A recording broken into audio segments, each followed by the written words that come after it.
What is conundrum unsolved? Huh. I didn't know if that was a... sure. If that was one of those quick... like, you pick up resources stop on the map, so that's why I wanted to double check.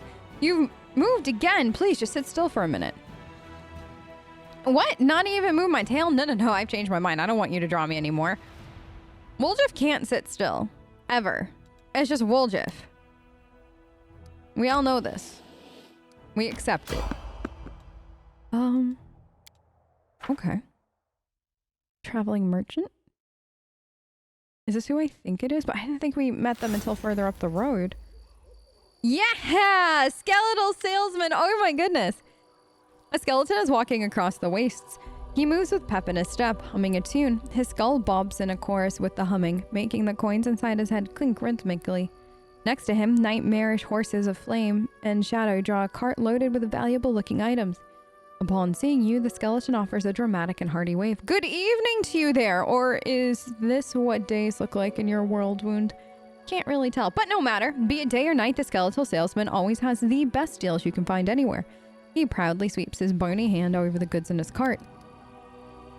Would you like a free scroll? I have a special offer today. A gift for every half-elf customer. Will you tell me about you? I'm a simple man. I keep no secrets. You can see right through me. The skeleton laughs as he knocks on the empty ribcage for emphasis. What would you like to know? How did you become who or what you are? Oh, now that's a story and a half. Listen well, and don't repeat my mistake or you won't be able to live with yourself. Get it? All right, moving on.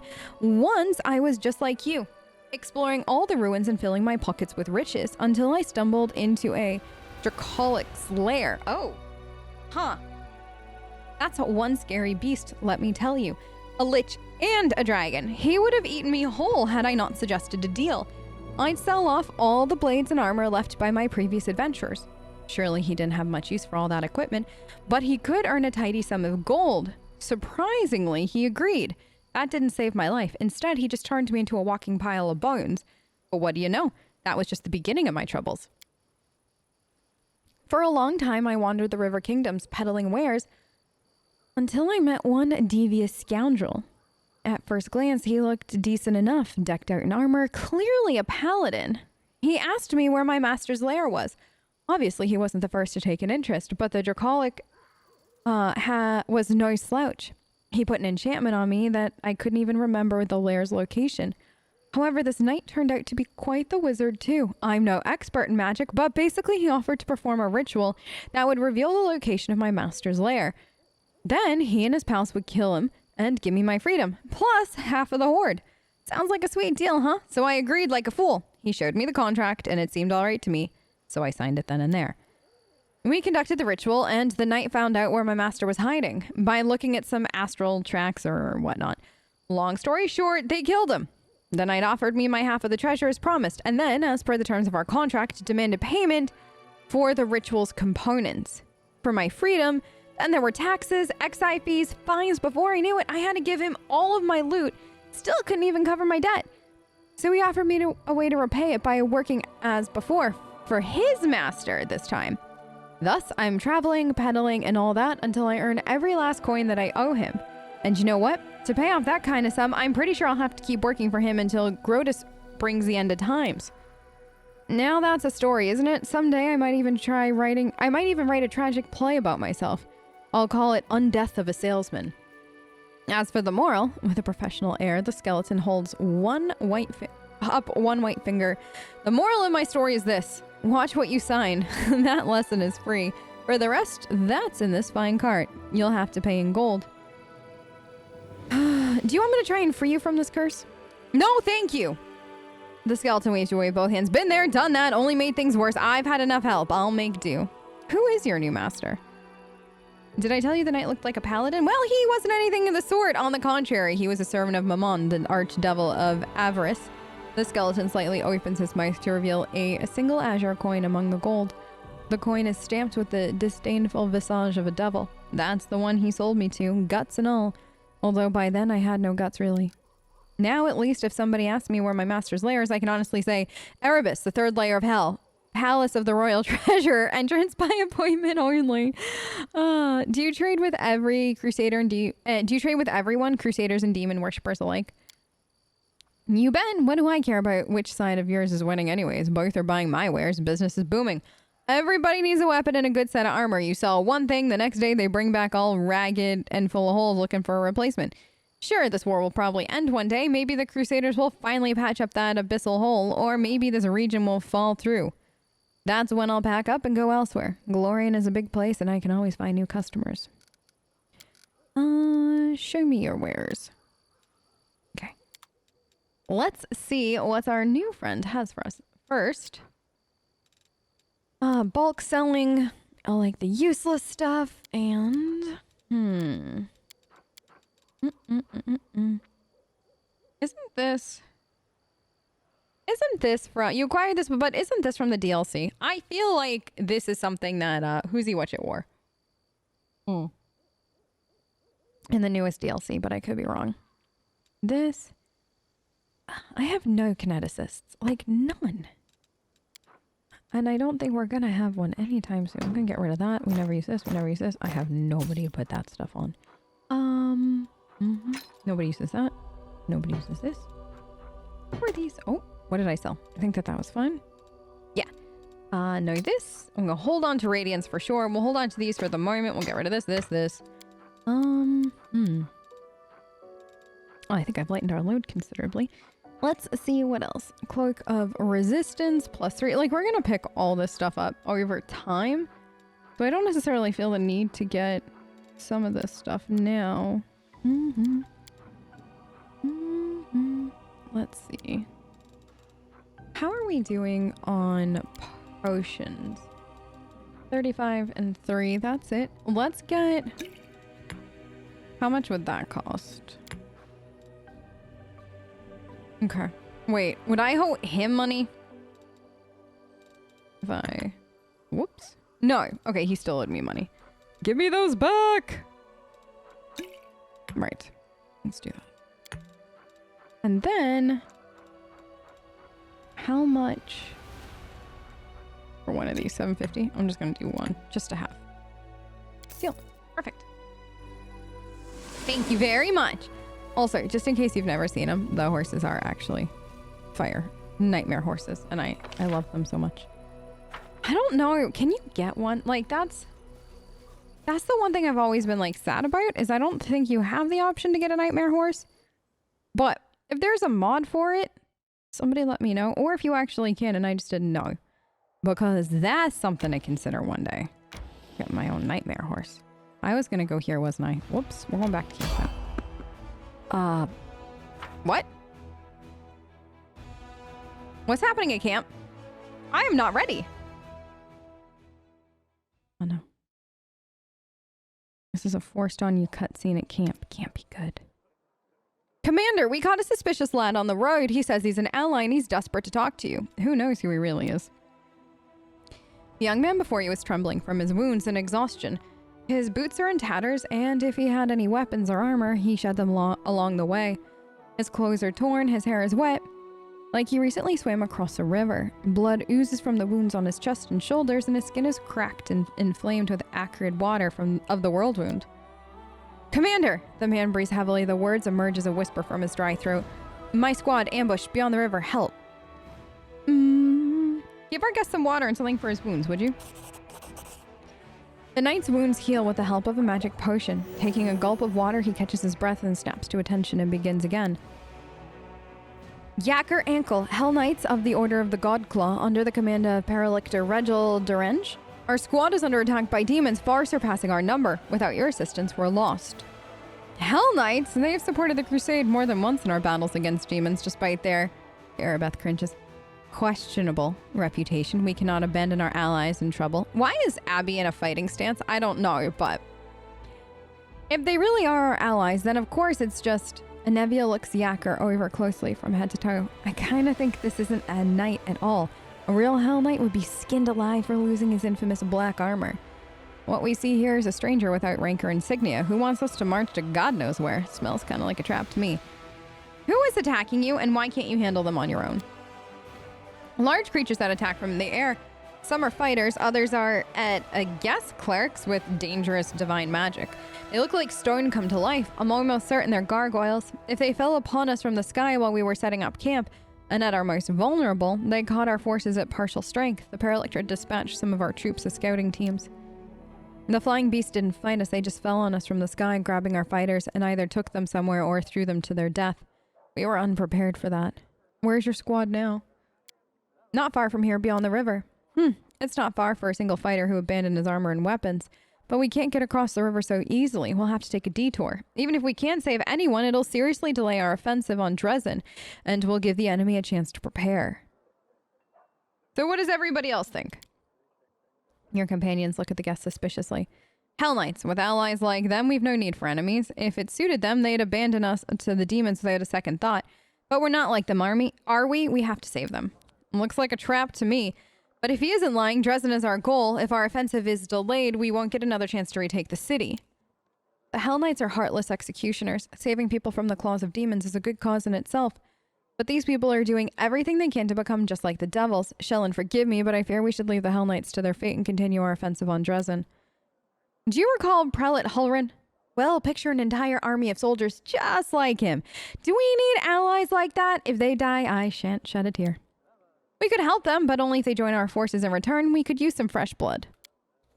Hell Knights? No, not for all the gold in the world. Don't you know what kind of people they are? One minute you're just going about your business, the next you're locked in the stocks and there's a butcher in black armor standing in front of you. I don't know who these knights are, but if there are people suffering out there, then of course we have to help. It's what we came here to do, isn't it? The crow on her shoulder croaks, resolutely supporting her words. What knights are these? I've never heard of them, but the name sounds nasty. They must be ghouls or wargs or something like that. I'd stay away from them if I were you. Oh, Ulbrich.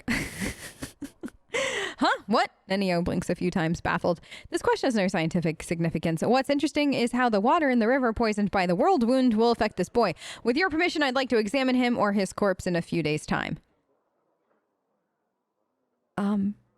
Yeah, no, I mean, that's fine, Nenio.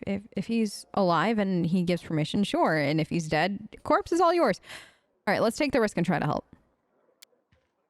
Thank you, Commander. Our forces are here. The knight points out the location on your map. The situation is critical. Please send your reinforcements as soon as possible. I'll go ahead and meet you there.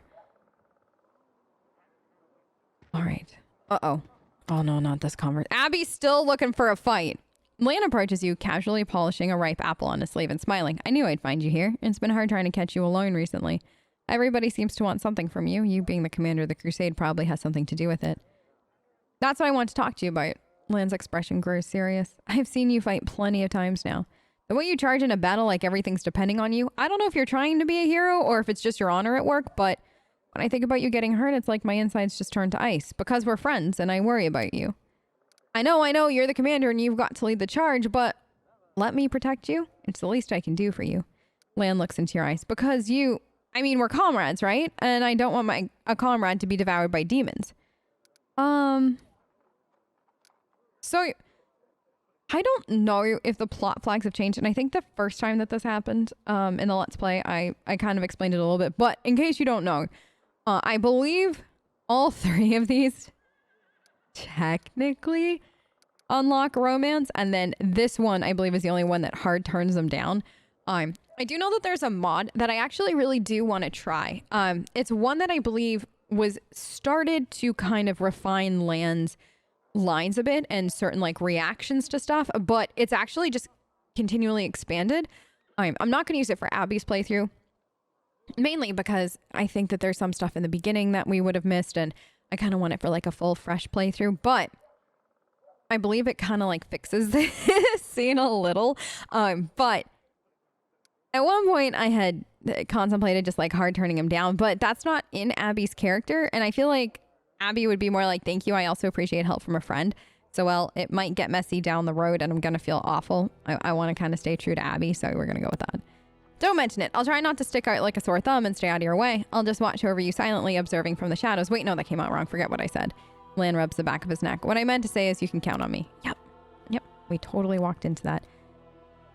Kian, what are we gonna do? And Kian's like, you knew. You know. I don't know. Yeah, I know. I know you over there. Let's go outside. Do we need to sleep? I don't know. I don't know why Abs is still ready for a fight. I am never wrong. No. But maybe we're about to be accosted? In my own camp? Again?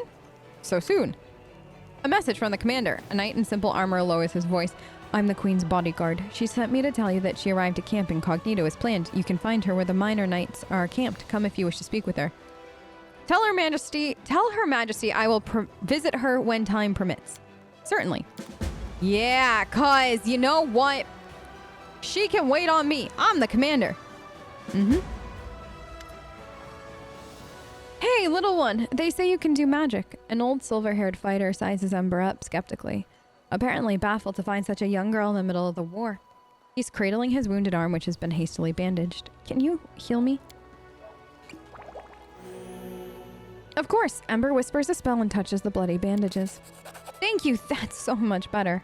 The soldier rips off the blood-caked rags and strokes the healthy skin underneath them. How old are you? You're only a child. I have a granddaughter at home, just like you. Oh, little girl, how did you end up here? What are you doing here in the thick of it with us? Ember gives him a lighthearted smile. I'm just like you. I came to the thick so that the thick wouldn't come to the other kids, like your granddaughter. Well, I'll be. So little, yet more courage than some officers. The old man runs his rough hands over her hair and she smiles at him again. The crow on her shoulder rubs its head on his hand like a cat. Talking to you takes a load off my mind. I reckon it's not just my arm you've healed. The soldier leaves, shaking his head pensively. Ember waves happily and then turns around and notices you. Hi! It's weird. Most of the soldiers are very religious, but they look at you and me, two atheists, as if we're saints. Is it really so unusual? These good people are scared. They want someone to take care of them, someone to turn to the gods, others to their commanders. Still, others rely on those who can impress them with big speeches or magic tricks. The truth is, they all just want to be little again, with their mom and dad holding them tight and shielding them from harm. Everyone wants that. It's a pity it can't happen. But you know, it's surprising. So many soldiers come to me. They say I bring them comfort, that I give them strength. But I don't do anything like that at all. I only talk to them nicely. I'm just a feather-brained little girl. What if something I say is wrong? Maybe I should keep quiet, but I can tell that my words make them feel better. I guess I'm confused.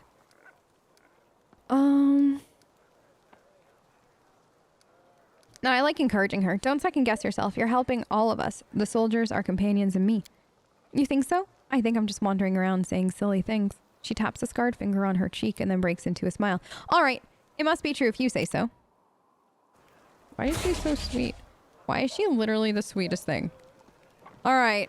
Let's go see what Her Majesty wants. I believe she's, yeah. Wait, first, anything from Ulbrich? Cheers! He takes a drink from the flask he's holding. I don't know what this is, a dream, a phase illusion, or I popped into another world. But you sure know how to brew good beer. What do you think of your new powers? I don't like them. Can't deny that they're useful, but this is the way of things I'm accustomed to. Every power must have a name. The power that druids and shifters have are fair. Gods and spirits grant them to us, and only for good reason. First, you have to earn your power, prove you're worthy of it. Show you're grateful for it, then you can start using it. But this? Who gave it to us? For what purpose? What do we have to give in return? It's one mystery after another. I'll up and tell you what I think. This power feels a lot like in sorcery. In our lands, people could get sent to the threshold for toying with powers like these. For everyone's safety. So he doesn't trust it. Queen Galfrey nods at you cordially. Her armor is plain and unadorned. As promised, I entered the ranks incognito. Along with a few bodyguards, I have introduced myself as Katrain, an old friend of yours. I am a knight of a minor order, the Green Crows. We shall see how long it takes Nevia to sniff me out, the queen chuckles. Why did you entrust me with Darren? The queen smiles. I saw such a wonderful opportunity to teach the count a lesson and just couldn't resist. Honestly, I expected you to dismiss him forthwith. The count would have been forced to return to court a laughing stock. It would have been a truly sobering experience. There is nothing more disgraceful for a Mendevian nobleman to be discharged like that. Darren Arenday, the queen shakes her head. He was such a lovely child. His mother, Lady Selena, was one of the most gracious people I have ever met. She was amiable, yet decorous and truly kind. Bonds of kinship among the nobility are on the whole highly practical and only useful for forming alliances. The Countess Arenday managed to become a true member of my family. I suppose that's why I spent so much time believing her son could be a better person than he actually was. His company is a heavy burden. Still, I must admit I'm quite pleased that you decided to keep him on as a companion. There is a small chance that once he has had a true taste of the crusade life, the Count will finally cease to mock the crusaders as cynically as he is wont to do. You've given me an army and the title of commander to a stranger. Why? Because for 100 years I've protected my lands, trying to drive the demon horde back into the abyss. I've tried every right and rational method. The Queen affords herself a brief, grim smirk. My armies have been led by the greatest generals, even Iomede's angels. My goddess's herald created the ward stones for us. We've tasted victory more than once, but we have failed to close the world wound. As for you, do not call yourself a stranger. You are the savior of Canabras. Hundreds of its people saw the power that descended upon you and turned the demons to dust. It's a sign they've waited for decades, a sign for all loyal hearts and followers of Iomede. The time has come. Hope has been rekindled in the hearts of my subjects thanks to you. Hope is a priceless resource. I had no choice but to give it wings. So that's, I actually think, really interesting. But she's saying the only reason that you're even anywhere remotely in the position that you're in, obviously, is because of what you've done or like been able to do. But it's not even that. It's the fact that you've, and I quote, given hope to the people. And that is what she's trying to get more of or use to benefit her. And she knew that if she didn't elevate Abby's status, that would have actually been more detrimental to her than if she upped Abby's status kind of thing. So it's really interesting to see the way that she's wording these things very carefully. You called it the sign they've been waiting for, but I take it you're reserving judgment. Your question seems to catch the queen off balance. A strange spark flashes in her eyes. There it is. When Eridan perished and Iomede took over his legacy, I was among the first to serve the new goddess. I helped restore her church from the ashes left by the chaos of Eridan's death. Since then, I've served the inheritor loyally and truthfully. I like to believe that I have earned the blessing of my goddess. The queen's voice is surprisingly ardent. See, if she left it at this, you would take it to mean that she kind of expected her to be the one to be doing what we're doing now. Because hasn't she earned it after all these years? You know what I mean? After I learned what happened in Canabras when I met you at Defender's Heart, I had so many questions. Is it true that what happened was Iomede's work? Why did she give this power to someone unknown rather than one of her most loyal followers? Could it be that my faith has grown weak? I don't recognize the deeds of my goddess even when they are happening right in front of me. Is the goddess somehow testing me? Those doubts were like poison. I refuse to let them poison me, the queen finishes strongly. I gave you an army, declared you knight commander, and I accepted you as I would anyone chosen by the goddess. So, she's basically given you what she gave you as far as like your being the knight commander and all this other stuff for two reasons. One, because she knows her people would revolt otherwise, pretty much is what she's implying. Secondly, she thinks that this is a gift from Iomede, and if it is, she can't turn away from it because if she does, then Iomede is going to be angry at her. So she's not doing this at all because she believes in you, because she thinks that you can put an end to this, which is really interesting. And that's a really careful way to word this. And if you've played the game before and you've seen the outcomes of all of this, like you start to, like I actually, because I've seen the ending, I actually appreciate this a whole heck of a lot more than I would have, than I did the first time around, because now you see how carefully written Galfrey is. And I feel like every single subsequent playthrough of this game, you'll actually see how carefully written a lot of the various, like, leading up to plot twists and, like, different story beats are, and it's really good. Greetings. What do you think about the power you received? Camellia shrugs nonchalantly. People of noble descent grow accustomed to ample opportunity. The power I receive from you are useful. I see no point in treating them with excessive piety. Okay. Wait. Grandma? Okay. Nothing from Grandma Gretlin so far. And Sela wanted to talk. Follow if you dare. Wait, no. There. Sela looks sad and pensive. It's good to see you. Get this, Jana, the one who ran away when we were attacked by demons, never went back to her unit. She was seen running towards Numeria. Looks like she deserted. Anyways, that's not what I want to talk about, or not the only thing. Since our raid on the Houndheart's camp, I've had this sinking feeling that I made a mistake. Dragging you into this, I mean. I should have known that a raid along the edge of the world wouldn't be so easy. But mostly I was wrong about people, or about a lot of people. About Jonna, who lost her nerve and abandoned her friends. About Curl. I knew he was a thief, but I really thought he'd turn over a new leaf and deserved a little compassion and trust. And Aelon, I thought we were kindred spirits, friends through thick and thin. Looks like I was wrong about him too. Seela looks at you closely, waiting for an answer.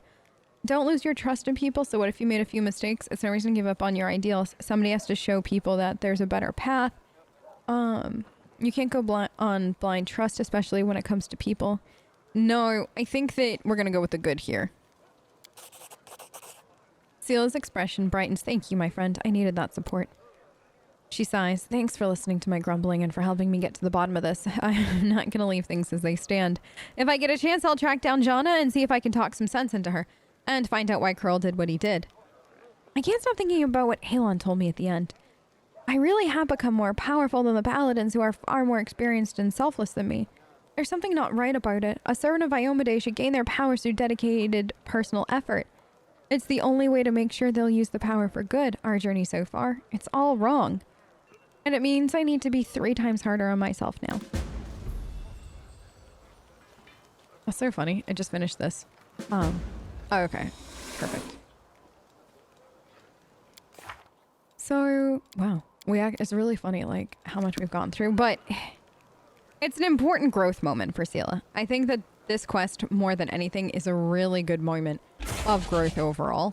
But at the same time, part of who Seela is that she tries to see the good in people, and I don't think she should lose that, so I like being able to encourage her to be herself, but maybe a little bit. Well, I mean, like, we didn't tell her to be more cautious, but you almost wish there was a way to be like, no, stick to who you are, but maybe a smidge bit more cautious.